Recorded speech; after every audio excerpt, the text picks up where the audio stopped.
Hello everyone, and welcome to another Transformers review. It's King79 here, of course.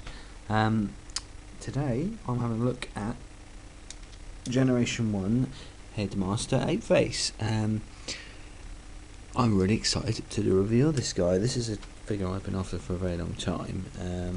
If you've been watching my videos for some time, I did a Snapdragon review a couple of years ago, and I've been after Apeface, well, since before then, but sort of actively since then. And he's just been a real nightmare to find one of it in a decent condition at a decent price.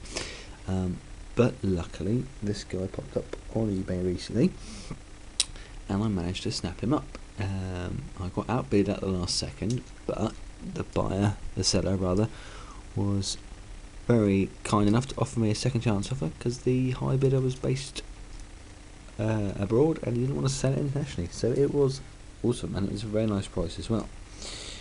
He's complete, but more importantly, well, not more importantly, but as an added bonus, it came with his box, which, as you know, I love my boxes. It's a bit beat up, but I thought it'd be nice to have just a little look at the box art before I start a review on the actual figure itself.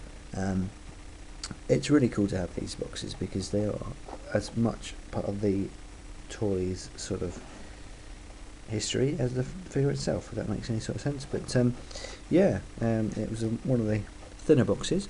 We've got some awesome G1 box art on there. To anyone who thinks these, the G1 art was rubbish, they need their head read. This is awesome. As you can see, obviously Apeface has two modes plus the plane, so we will see those shortly. But yeah, all the Headmasters had this cool little window on the left hand side, so that when they were on the shelves you had the Headmaster in his robot mode, and of course Spasma is the figure for Apeface.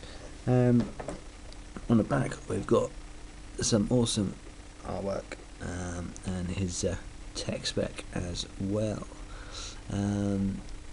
Really, this is probably one of my favourite sort of box art battle scenes that they had. This was from the 87 line, so you've got all the Headmasters and Target Masters, obviously Scorpion Arc and Fort Max there. Let me just move the camera up a little bit. Scorpion Arc and Fort Max. You've got the Terracons in there. You even got one of the monster bots over there, Apeface, which is pretty cool. It's a really, really cool battle scene. I'd love to have one of these sort of blown up in a poster or something, but I don't think you can get them anywhere. So that was cool to get the box as well. Inside, let's put the box to one side. Inside, got his instructions. I don't want to bother going through those. They are what they are. But this is cool. This is one of the sort of promo toy listings that would have come with the figure back in '87. It actually is the toy line for 1986. So you've got your Metroplex, all your movie characters. Even any combiners when they first came out, but again, that's a nice little bit of history. You don't really get those sort of things much anymore, so it's nice to get that thrown in as well. Well, I've got Warpath and Ramjets blown up, I don't know, but the ultimate battle. Didn't spell anything can happen. That was cool. Oh yeah, and you've got a picture on the back of Galvatron and Magnus. Anyway. So, enough about boxes and artwork and things. Let's go on and have a look at the figure itself. Okay, so we've got his triple changer, which made him cool already, and this is obviously his jet mode. It's very, very nice. The only negative I would say, and it's quite obvious, is he's got visible hands on the back, which is a little bit lame, but from certain angles it does look very, very cool. As with a lot of G1s, you will find them in not so different condition, and this mode is sort of quite key because you will often get these wings missing, and this is obviously detachable. Well, not obviously if you don't know the figure, but this is detachable. This is his shield in robot mode, so you're likely to be missing that. But yeah, that is jet mode. This is Spasma, is rather unfortunately named rather unfortunately named Nebulon companion. Just having a quick look at him. Obviously he's got the Apeface on the back, and there's the robot face there. But no, he's cool. For some reason, the detail on Spasma and Snapdragon's Nebulon companion Crunk wasn't quite the same level of intricacy as the other Headmasters, the first wave of Headmasters. So they're not quite as well detailed, but they are what they are. And as with all the Headmasters, there is a place for him to sit when he's in vehicle mode. Just to put that back. Obviously in the cockpit, so which is cool. Nice little play feature. I think he just sits in like that. Yeah, just like that. So that was nice. I always liked that as a kid, having them be able to sit them in the vehicles. So yeah, jet mode. Some little wheels on the bottom. So yeah, we'll go ahead and we'll transform him now into. Let's do ape mode first. So go ahead and let's remove obviously the shield and the gun, and we'll take Spasma out of his seat. You do have to do these in a certain way, the wings, so they sit nicely. This just comes forward.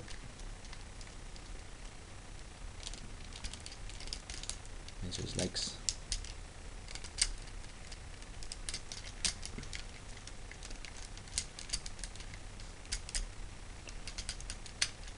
Sort of power on the back, and this is his arms on the top here.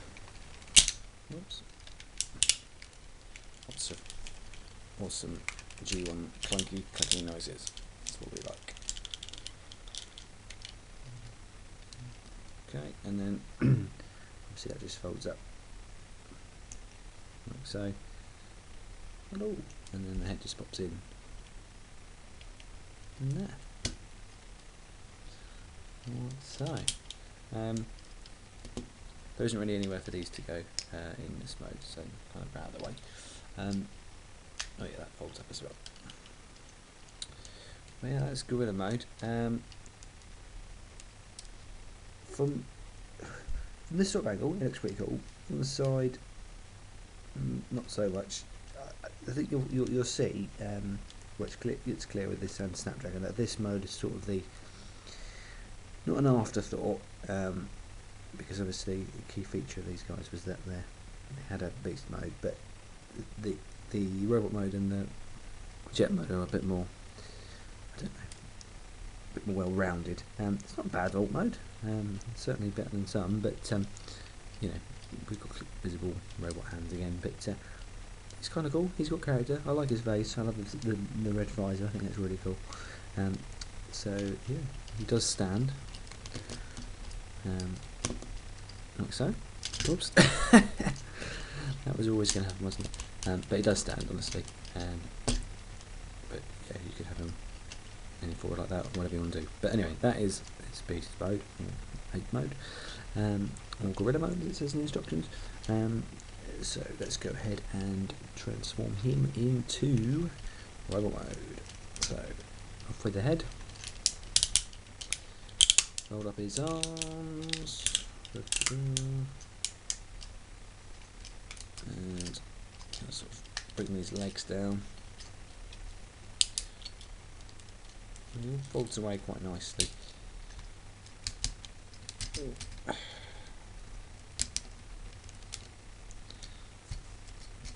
Okay, legs.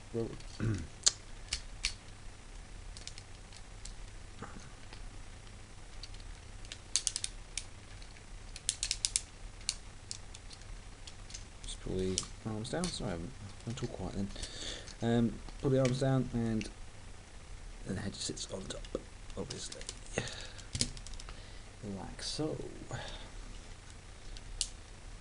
And there you have real mode. Let's grab his gun and his shield, which can go in his hand or go on the side, whichever you prefer. Personally, I have it on the front. Just looks a little bit better. And there we have rebel mode. Some, nice articulation for a G1 figure. You got the knees and the ankle and the legs with all the clunky goodness. Obviously the arms move as well. And as with all the original Headmasters, or all the Headmasters in fact, he has his tech spec readout on the front there. As you can see, he's one strong bastard. There we go. That is robot mode. Yeah, it's nice. It does have some crazy back kibble, as Snapdragon has as well. But that's not too much of a downer really. It's a nice proportion figure really. I think arms are a little bit short, but nothing too major. But yeah, a couple of things that you need to watch out for really for this guy is that, as you can see, is hinged at the bottom and doesn't stay in place too well. And most of these guys that you see, this will be really loose and it just won't hold and stay up at all, which is kind of a shame. But if that happens, there's not a great deal you can do about it, unless you display a figure like that, and that will hold it in place. But this is there's one I made earlier. This is obviously another one, some of a junk Apeface that I've got, which I had until I bought this one. And as you can see, that doesn't stay in place at all, so you've got to really watch out for that. So watch out for the wings as well, because often they're missing. Sellers on eBay and stuff will basically buy these and then sort of take them apart and sell them individually. And that is the real problem with Apeface, because his accessories are bloody expensive to get hold of. I'm giving you an example. There was an auction recently which had the shield and these two wings on the back, and that went for 25 quid. That was just those of that. Apeface's gun will regularly go for 20 quid on its own, and a decent Spasma condition will also go for like that. Which means that if you're going to piece build him, it's going to cost you an arm and a leg to do it. The one I bought was not for that price at all. I'd say it was 42 quid. So you can get them for a decent price, but I would not buy this guy individually, bits by piece. Just get him as a whole if you're gonna get him. What else do you need to watch out for? Well, on the Apeface, this bit here, that is actually screwed into the chest of Spasma. Now, if I get this other figure out, there's Spasma here. You can see the Apeface is gone, so it is susceptible to doing that.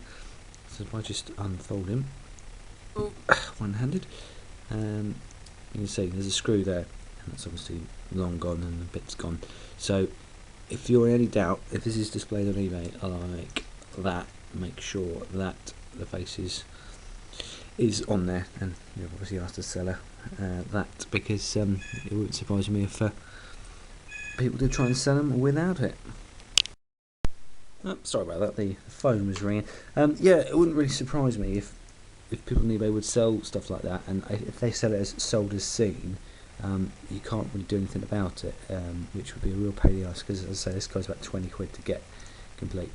But anyway, that is Apeface. He's a really cool Headmaster. As I've said many times before, Headmasters are awesome, and I'm sure if you like Headmasters, you will want to get this guy. So price wise, as I say, if you look around, I got this guy 42 quid, so what you may well be able to as well, but expect to pay at least 50 for a complete one. But as I say, individually, guns and things, stupid money, don't do it that way. Okay, that's been a rather lengthy review, so thanks for listening to my waffling, and I will see you again real soon. As I said last time, going to carry on with the Dinobots, but I just got excited and wanted to do this guy. So anyway, I'll see you soon. Take it easy. Thanks for watching.